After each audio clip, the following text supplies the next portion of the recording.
Loco shed 1880 की दहाई में अंग्रेज के ज़माने में बनाई गई। मॉडल नंबर 2966 था। इसने 1994 तक 70 लाख किलोमीटर सफ़र तय किया। वो लोग जो भाप के इंजन के शौकीन थे, शौक रखते थे, वो यहाँ पर आते थे।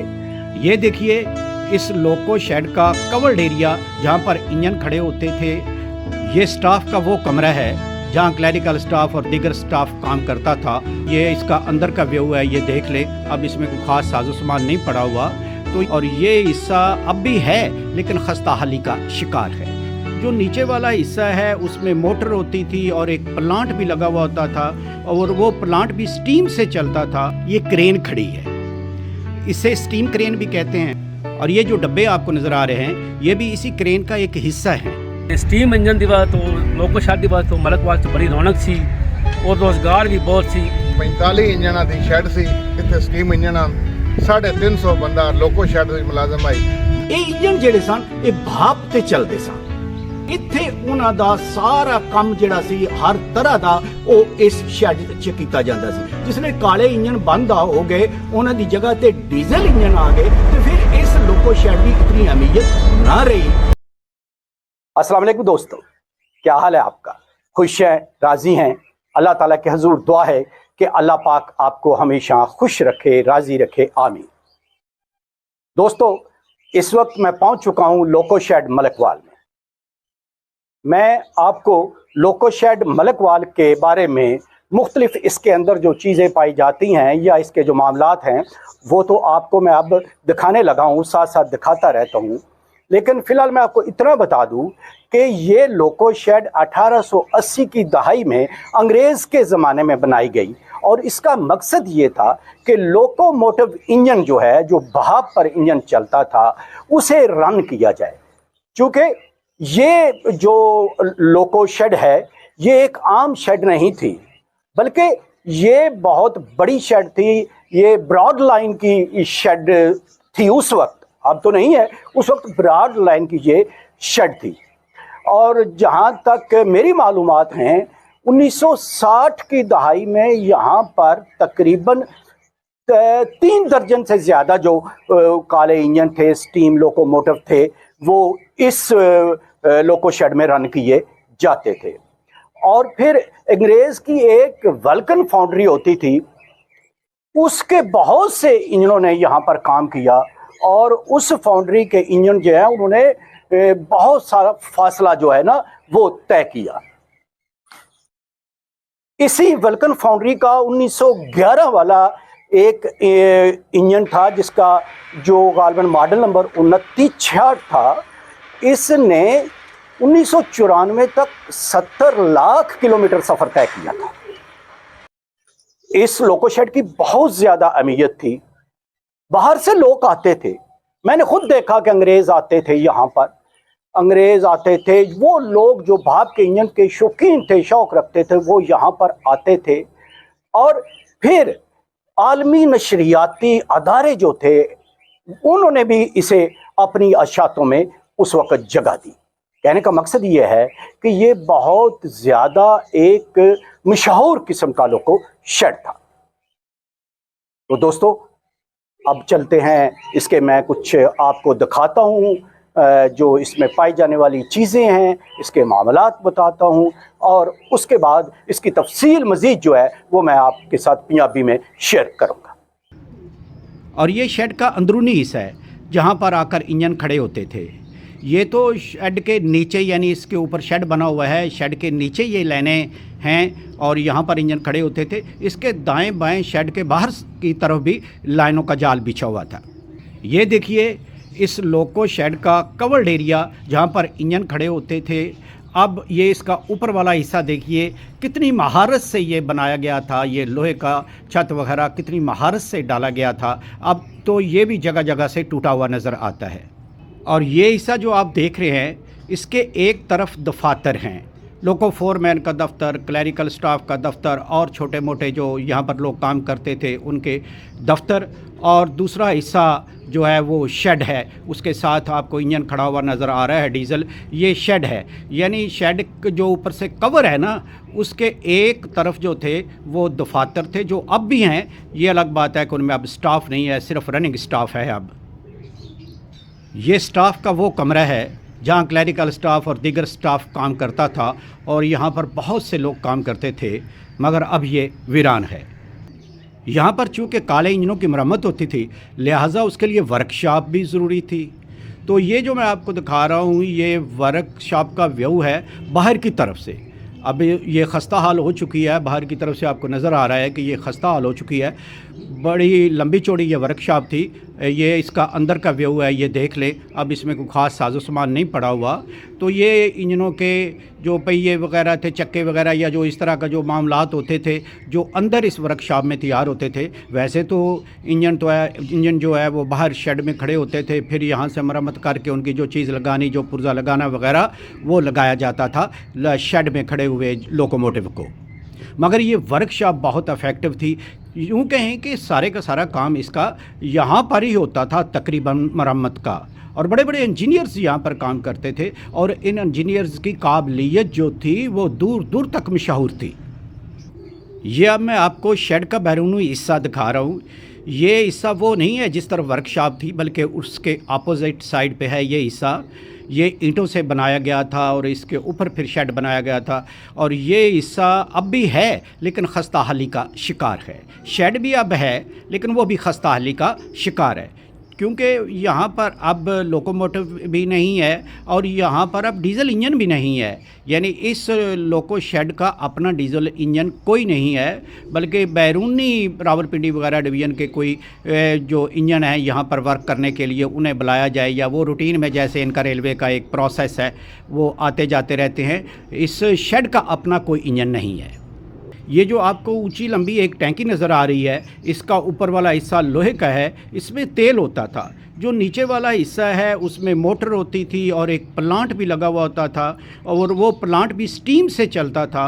उसके प्लांट के ज़रिए ये तेल यहाँ से लेकर इंजनों को सप्लाई किया जाता था पाइप वगैरह के ज़रिए। ये जो लोहे का टैंक नज़र आ रहा है ना आपको, इस तरह के कई टैंक होते थे यहाँ पर।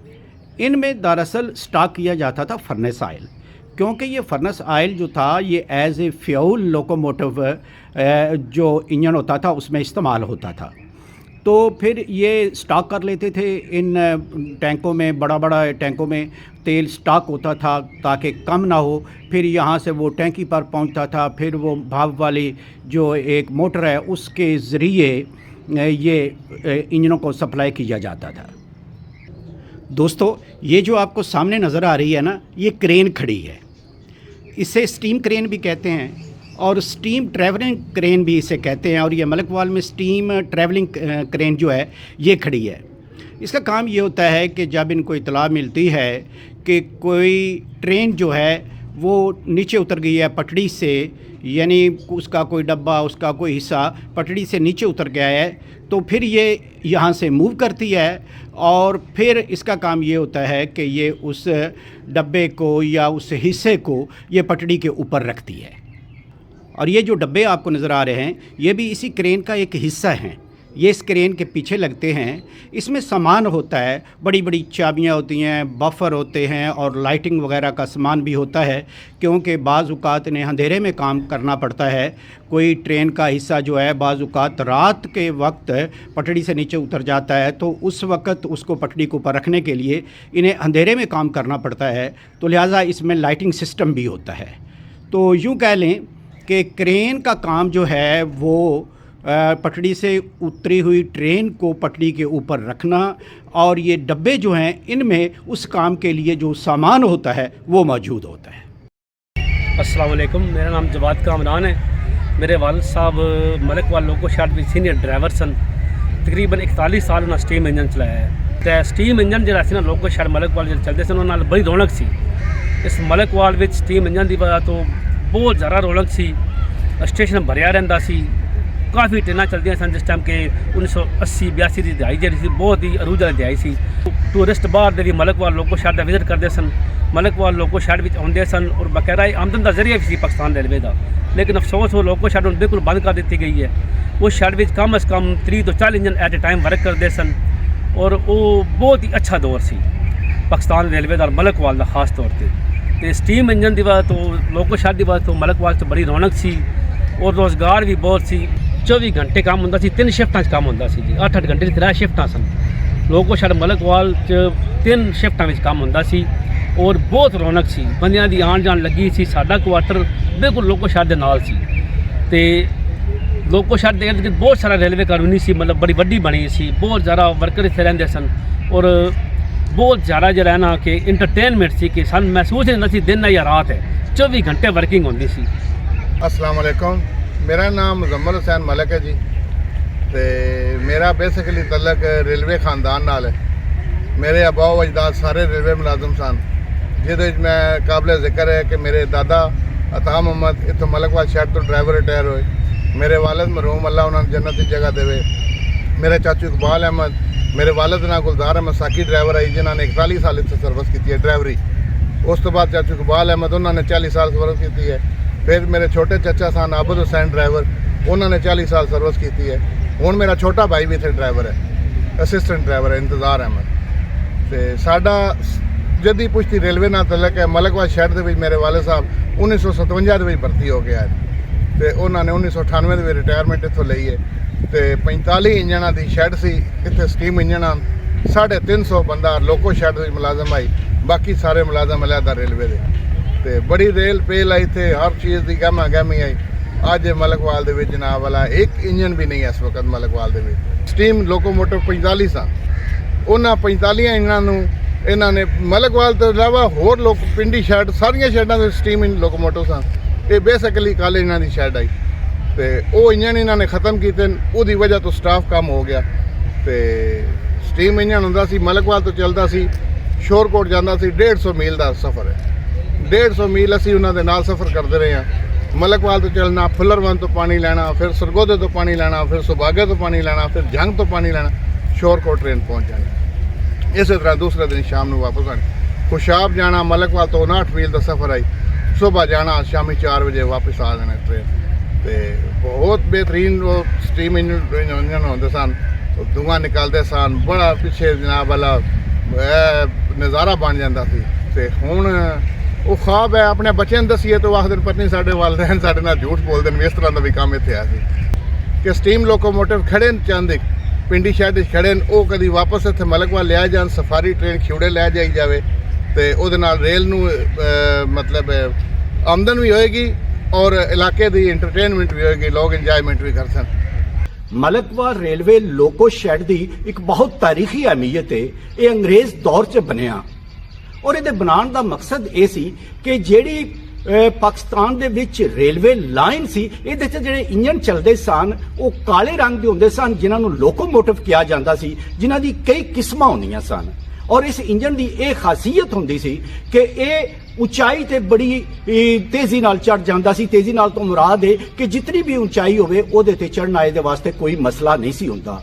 ਮਲਕਵਾਲ ਚੂੰਕਿ ਇੱਕ ਜੰਕਸ਼ਨ ਸਟੇਸ਼ਨ ਹੈ, 6 ਪਲੇਟਫਾਰਮ ਨੇ ਇਹਦੇ ਔਰ ਇੱਥੋਂ ਮੁxtਲਿਫ ਸਾਈਡ ਤੇ ਜਿਹੜੀਆਂ ਨੇ ਲਾਈਨਾਂ ਗੁਜ਼ਰਦੀਆਂ ਨੇ, ਮੁxtਲਿਫ ਸਾਈਡ ਤੇ ਗੱਡੀਆਂ ਜਾਂਦੀਆਂ ਸਨ ਉਸ ਵੇਲੇ। ਮਸਲਨ ਪਿੰਡ ਦਾਦਨ ਖਾਂ ਖੁਸ਼ਾਦ ਖਿਉੜਾ ਜਾਂਦੀ ਸੀ ਇੱਕ ਲਾਈਨ, ਉਸ ਤੋਂ ਬਾਅਦ ਸਰਗੋਦਾ ਇੱਕ ਲਾਈਨ ਜਾਂਦੀ ਸੀ ਜਿਹੜੀ ਕਰਾਚੀ ਤੱਕ ਅੱਗੇ ਜਾਂਦੀਆਂ ਸਨ, ਇੱਕ ਲਾਲੇ ਮੂਸੇ ਲਾਈਨ ਜਾਂਦੀ ਸੀ ਜਿੱਥੇ ਪਿੰਡੀ ਲਾਹੌਰ ਤੱਕ ਜਾਂਦੀਆਂ ਸਨ। ਯਾਨੀ ਇੱਕ ਮਸ਼ਹੂਰ ਤਰੀਨ ਸਟੇਸ਼ਨ ਸੀ। ਲਿਹਾਜ਼ਾ ਇਸ ਸਟੇਸ਼ਨ ਨੂੰ ਰਨ ਕਰਨ ਵਾਸਤੇ ਜ਼ਰੂਰੀ ਸੀ ਕਿ ਲੋਕੋ ਇੰਜਨ ਜਿਹੜੇ ਨੇ, ਲੋਕੋਮੋਟਿਵ ਜਿਹੜੇ ਨੇ, ਉਹਨਾਂ ਦੀ ਮੁਰੰਮਤ ਜਿਹੜੀ ਹੈ ਉਹ ਬਰ ਵਕਤ ਹੁੰਦੀ ਰਹੇ। ਤੇ ਇਸ ਸ਼ੈਡ ਦੇ ਵਿੱਚ ਇਹਨਾਂ ਕਾਲੇ ਇੰਜਨਾਂ ਦੀ ਮੁਰੰਮਤ ਕੀਤੀ ਜਾਂਦੀ ਸੀ, ਇਹਨਾਂ ਦੀ ਮੇਨਟੇਨੈਂਸ ਕੀਤੀ ਜਾਂਦੀ ਸੀ। ਇਹ ਇੰਜਨ ਜਿਹੜੇ ਸਨ ਇਹ ਭਾਪ ਤੇ ਚੱਲਦੇ ਸਨ। ਮੈਂ ਇੱਕ ਵਾਰੀ ਫਿਰ ਦੱਸ ਦਿਆਂ ਕਿ ਇਹ ਜਿਹੜੇ ਲੋਕੋਮੋਟਿਵ ਇੰਜਨ ਸਨ ਨਾ, ਇਹ ਭਾਪ ਤੇ ਚੱਲਦੇ ਸਨ। ਕਾਲੇ ਰੰਗ ਦੇ ਇੰਜਨ ਜਿਹੜੇ ਸਨ ਭਾਪ ਤੇ ਚੱਲਦੇ ਸਨ ਤੇ ਲਿਹਾਜ਼ਾ ਇੱਥੇ ਉਹਨਾਂ ਦਾ ਸਾਰਾ ਕੰਮ ਜਿਹੜਾ ਸੀ ਹਰ ਤਰ੍ਹਾਂ ਦਾ ਉਹ ਇਸ ਸ਼ੈਡ 'ਚ ਕੀਤਾ ਜਾਂਦਾ ਸੀ। ਲਿਹਾਜ਼ਾ ਇਸ ਸ਼ੈਡ ਦੀ ਬਹੁਤ ਜ਼ਿਆਦਾ ਅਹਿਮੀਅਤ ਸੀ। ਪਾਕਿਸਤਾਨ ਦੇ ਵਿੱਚ ਰਾਵਲਪਿੰਡੀ, ਲਾਹੌਰ ਔਰ ਲਾਲਾ ਮੂਸਾ ਦੇ ਨਾਲ ਇਸ ਮਲਿਕਵਾਲ ਲੋਕੋ ਸ਼ੈਡ ਦੀ ਬਹੁਤ ਜ਼ਿਆਦਾ ਅਹਿਮੀਅਤ ਸੀ ਔਰ ਇਸ ਲੋਕੋ ਸ਼ੈਡ ਦੀ ਬਹੁਤ ਜ਼ਿਆਦਾ ਪਹਿਚਾਨ ਸੀ। ਬਲਕਿ ਮੈਂ ਇਹ ਕਹਾਂਗਾ ਕਿ ਰੇਲਵੇ ਜੰਕਸ਼ਨ ਹੋਣ ਦੀ ਵਜ੍ਹਾ ਤੋਂ ਔਰ ਇਸ ਲੋਕੋ ਸ਼ੈਡ ਦੀ ਵਜ੍ਹਾ ਤੋਂ ਮਲਿਕਵਾਲ ਦੀ ਪਹਿਚਾਨ ਜਿਹੜੀ ਸੀ ਪੂਰੇ ਪਾਕਿਸਤਾਨ ਵਿੱਚ ਸੀ।